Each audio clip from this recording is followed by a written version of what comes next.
अब सवाल उठता है कि शिक्षक अभ्यर्थी शिक्षकों की बहाली का विरोध क्यों कर रहा है, क्योंकि ये तो बहुत बड़ा मौका है शिक्षक बनने का।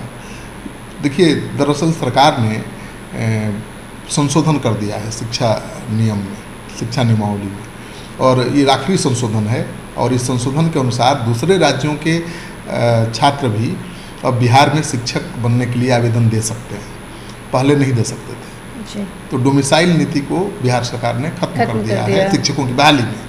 तो बिहार के जो शिक्षक अभ्यर्थी हैं उनका कहना है कि जब बाहर के लोग ही आकर परीक्षा देने लगेंगे तो कंपटीशन बढ़ जाएगा, तो पूरे देश भर के लिए ओपन हो गया, तो पूरे देश भर के अभ्यर्थी भाग लेंगे। पहले तो केवल बिहार के ही ले सकते थे, तो बहुत बड़ा कंपटीशन बढ़ जाएगा। तो उनका कहना है कि बिहार के नौजवान बेरोजगार हैं, उनको नौकरी नहीं मिल रही है, और आपने पूरा रास्ता खोल दिया दूसरे राज्यों के लिए। नमस्कार, आप देख रहे हैं सिटी पोस्ट लाइव और मैं हूं आपके साथ पूजा शर्मा। बिहार के शिक्षक अभ्यर्थियों का जोरदार प्रदर्शन बिहार के सड़कों पर दिखा। सरकार से काफी नाराज नजर आए शिक्षक अभ्यर्थी। वही उनका कहना है कि सरकार ने डोमिसाइल नीति क्यों खत्म किया, आखिर क्या है पूरा माजरा, ये जानने के लिए अभी हमारे साथ मौजूद है वरिष्ठ पत्रकार श्रीकांत प्रत्युष। उनसे हम बातचीत करेंगे। सर, शिक्षक बहाली का शिक्षक अभ्यर्थी विरोध क्यों कर रहे हैं? देखिए, आपको ये समझना होगा कि शिक्षक बहाली जो होनी है, लगभग 1,70,000 शिक्षकों की बहाली होनी है, बड़ी बहाली है। पहले तो आपको पता ही है कि बिहार में शिक्षक की बहाली कैसे होती थी, डिग्री लाओ नौकरी पाओ। अब बीपीएससी के जरिए शिक्षकों की बहाली हो रही है, जिसका शिक्षक संघ विरोध कर रहे हैं। क्योंकि जो शिक्षक बन गए हैं, डिग्री लाकर नौकरी पा गए हैं शिक्षक की, उनको भी परीक्षा देनी पड़ेगी। तो उनका कहना है कि ठीक नहीं है। जो डिग्री देकर शिक्षक बने हैं उनको राज्यकर्मी का दर्जा नहीं मिला है अभी तक, और न मिलेगा। लेकिन बीपीएससी के जरिए जो परीक्षा देंगे उनको राज्यकर्मी का दर्जा मिलेगा। तो शिक्षा नीति में जो नया बदलाव हुआ है उसका विरोध तो पहले से ही शिक्षक संघ कर रहा है, शिक्षक कर रहा है। अब सवाल उठता है कि शिक्षक अभ्यर्थी शिक्षकों की बहाली का विरोध क्यों कर रहा है, क्योंकि ये तो बहुत बड़ा मौका है शिक्षक बनने का। देखिए, दरअसल सरकार ने संशोधन कर दिया है शिक्षा नियम में, शिक्षा नियमावली में, और ये आखिरी संशोधन है। और इस संशोधन के अनुसार दूसरे राज्यों के छात्र भी अब बिहार में शिक्षक बनने के लिए आवेदन दे सकते हैं, पहले नहीं दे सकते थे। तो डोमिसाइल नीति को बिहार सरकार ने खत्म कर दिया है शिक्षकों की बहाली में। तो बिहार के जो शिक्षक अभ्यर्थी हैं उनका कहना है कि जब बाहर के लोग ही आकर परीक्षा देने लगेंगे तो कंपटीशन बढ़ जाएगा, तो पूरे देश भर के लिए ओपन हो गया, तो पूरे देश भर के अभ्यर्थी भाग लेंगे। पहले तो केवल बिहार के ही ले सकते थे, तो बहुत बड़ा कंपटीशन बढ़ जाएगा। तो उनका कहना है कि बिहार के नौजवान बेरोजगार हैं, उनको नौकरी नहीं मिल रही है, और आपने पूरा रास्ता खोल दिया दूसरे राज्यों के लिए। तो इसी की वजह से कल विरोध हुआ, आपको पता ही है। पटना के गांधी मैदान से मार्च शुरू हुआ और राजभवन तक जाना था। गांधी मैदान में रोकने की कोशिश की पुलिस ने, वहाँ भी हाथापाई हुई। फिर सेंट जेवियर्स स्कूल के पास हाथापाई हुई, और आखिरकार पत्थरबाजी और रोड़ेबाजी के साथ साथ पुलिस लाठीचार्ज करना पड़ा।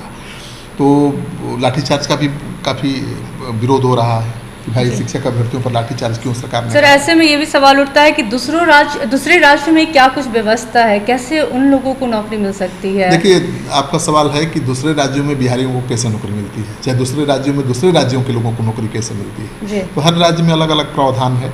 बिहार के लड़कों को उड़ीसा में अगर नौकरी करनी है, बंगाल, झारखंड और छत्तीसगढ़ में नौकरी करनी है, तो कई नियम हैं। जैसे कि उत्तर प्रदेश में बिहारी को नौकरी मिल सकती है जो कम से कम 10 साल उत्तर प्रदेश में रह चुका हो। उत्तराखंड में बिहारियों को तभी नौकरी मिलेगी जब वे वहाँ से 10+2 की पढ़ाई किए हों। देखिए कितनी बड़ी शर्त है। झारखंड में केवल 10% उम्मीदवारों को ही, बाहरी उम्मीदवारों को ही नौकरी मिल सकती है। ऐसे में जो शिक्षक अभ्यर्थी हैं उनका कहना है कि हर राज्यों में दूसरे राज्यों के अभ्यर्थियों को नौकरी लेने के लिए बड़ी बड़ी शर्तें हैं, मतलब डोमिसाइल नीति है। और आपने यहाँ तो ओपन कर दिया सबके लिए, तो दूसरे राज्यों के नौजवान ही आकर नौकरी झटक लेंगे।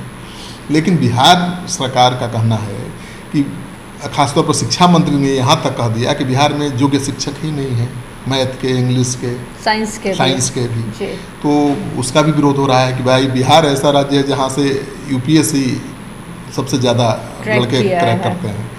मेडिकल इंजीनियरिंग में बिहार आगे है, तो यहाँ गणित में आगे है। फिर यहाँ आप कैसे कह रहे हैं कि शिक्षक ही नहीं मिलेंगे, तो शिक्षा मंत्री भी निशाने पर हैं। अब शिक्षा मंत्री ने दूसरा तर्क दिया है कि अगर हम डोमिसाइल नीति लागू करेंगे, एक बार तो ओपन कर दिया, अगर लागू करेंगे तो दूसरे राज्यों में बिहारियों को नौकरी पाने में दिक्कत होगी, क्योंकि दूसरे राज्य भी अब बिहारियों को दूसरी नज़र से देखेंगे, उनके साथ भेदभाव शुरू हो जाएगा। तो कई तरह के तर्क दिया जा रहा है, लेकिन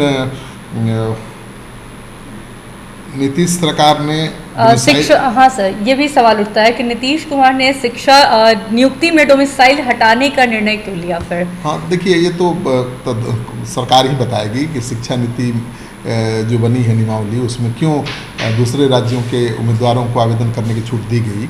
लेकिन बीजेपी का तो यही आरोप है और शिक्षक अभ्यर्थियों का यही आरोप है कि नीतीश कुमार चूँकि विपक्षी एकता में जुटे हुए हैं और प्रधानमंत्री पद के दावेदार हैं, उम्मीदवार हैं, और वो चाहते हैं कि देश भर में ये संदेश दें कि केवल बिहार को लेकर ही चिंतित नहीं है, पूरे देश की जो बेरोजगारी है उसको लेकर वो चिंतित हैं, और बिहार में कोई भी आकर नौकरी कर सकता है, देश का कोई किसी भी राज्य का लड़का, ये दिखाना चाहते हैं। मतलब वो अपना इमेज पूरे देश भर में एक अलग बनाना चाहते हैं कि देखो दूसरे राज्यों के लोग तो रुकते हैं, दूसरी सरकारें रोकती हैं अपने राज्य में दूसरे राज्यों के लोगों को नौकरी देने से, लेकिन हमने तो ओपन कर दिया है, कोई भी योग्य हो आकर यहाँ नौकरी पा सकता है, ये आरोप लग रहा है। लेकिन सरकार का कुछ दूसरा ही दलील है। सरकार का कहना है कि भाई हमने डोमिसाइल नीति इसलिए हटाया कि यहाँ योग्य उम्मीदवार नहीं मिल रहे थे, पहले भी परीक्षाएँ हुई हैं, लेकिन ज़रूरत थी हज़ारों की, मिले सैकड़ों भी नहीं मिले, 365 मिले जबकि कितनी ज़रूरत थी। तो शिक्षा मंत्री अपनी दलील दे रहे हैं और शिक्षक अभ्यर्थी आंदोलन के मूड में है। ये भी सर एक राजनीतिक मुद्दा बनता जा रहा है, क्योंकि बीजेपी लगातार ये कह रही है कि शिक्षकों का अपमान किया जा रहा है। उसके खिलाफ बीजेपी भी सड़कों पर उतरने का ऐलान कर दिया है कि 13 जुलाई को वो लोग भी सड़कों पर उतरेंगे। उधर पप्पू यादव ने भी ऐलान किया कि शिक्षकों के समर्थन में 5 जुलाई को वो बिहार के सड़कों पर उतरेंगे और पूरे बिहार में शिक्षक के लिए प्रदर्शन करेंगे। देखिए, अब धीरे धीरे सभी राजनीतिक दल ने साथ देना शुरू कर दिया है। जो शिक्षक अभ्यर्थी हैं उन पर लाठीचार्ज होने के बाद मामला गर्मा गया है जी।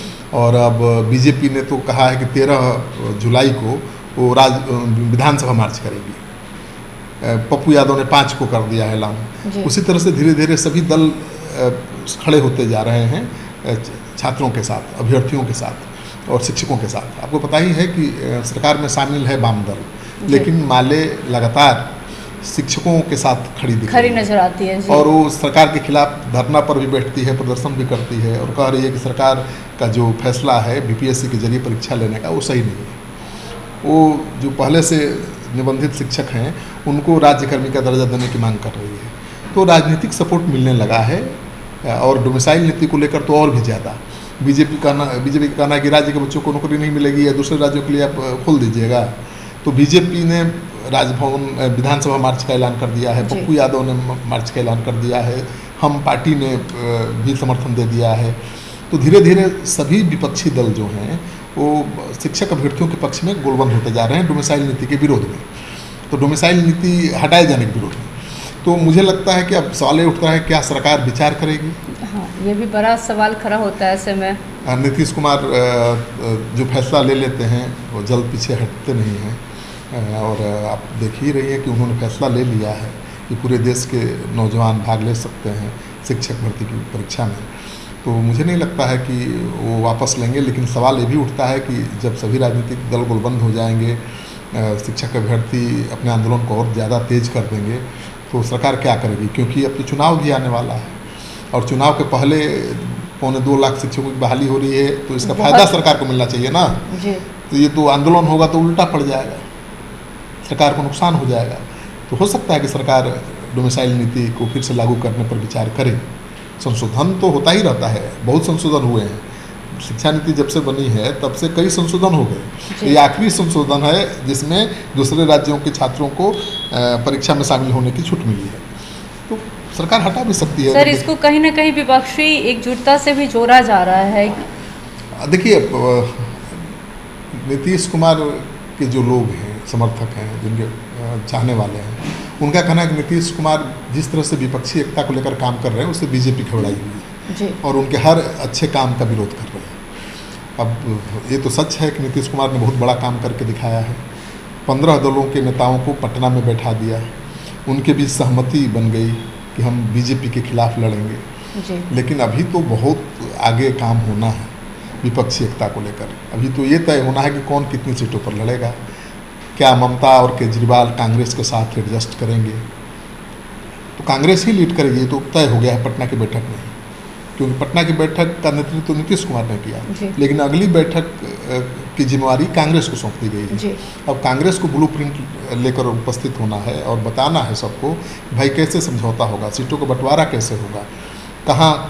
राहुल गांधी तो संकेत दे चुके हैं कि फ्लेक्सिबल होगी कांग्रेस, मतलब जहाँ जरूरी होगा झुकेगी भी, पीछे भी हटेगी, लेकिन कितना पीछे हटेगी ये सबसे बड़ा सवाल है। और कितना क्षेत्रीय दल उसके लिए त्याग करेंगे, उसके लिए जगह छोड़ेंगे, ये भी बड़ा सवाल है। अब अखिलेश यादव कितना कांग्रेस के लिए सीट छोड़ेंगे, ममता बनर्जी क्या कांग्रेस और वाम दल को फिर से खड़ा होने का मौका देंगी पश्चिम बंगाल में, क्या केजरीवाल कांग्रेस को मौका देंगे? कई ऐसे सवाल हैं। तो ठीक है, इन सवालों के जवाब अभी गर्भ में है, लेकिन ये बड़ा सवाल है कि डोमिसाइल नीति पर क्या सरकार फिर से पुनः विचार करेगी। तो देखना होगा कि बिहार के मुख्यमंत्री नीतीश कुमार क्या कुछ फैसला लेती है, क्योंकि शिक्षक अभ्यर्थी तो पूरे आर पार के मूड में है, तो ये देखना काफी दिलचस्प होगा। और डोमिसाइल नीति क्या कुछ था, ये सब कुछ बता रहे थे वरिष्ठ पत्रकार श्रीकांत प्रत्युष। तो फिलहाल की इस खबर में बस इतना ही। तमाम छोटी बड़ी जानकारी के लिए बने रहे सिटी पोस्ट लाइव के साथ। इस वीडियो को लाइक करें, शेयर करें और चैनल को सब्सक्राइब करना ना भूलें। धन्यवाद।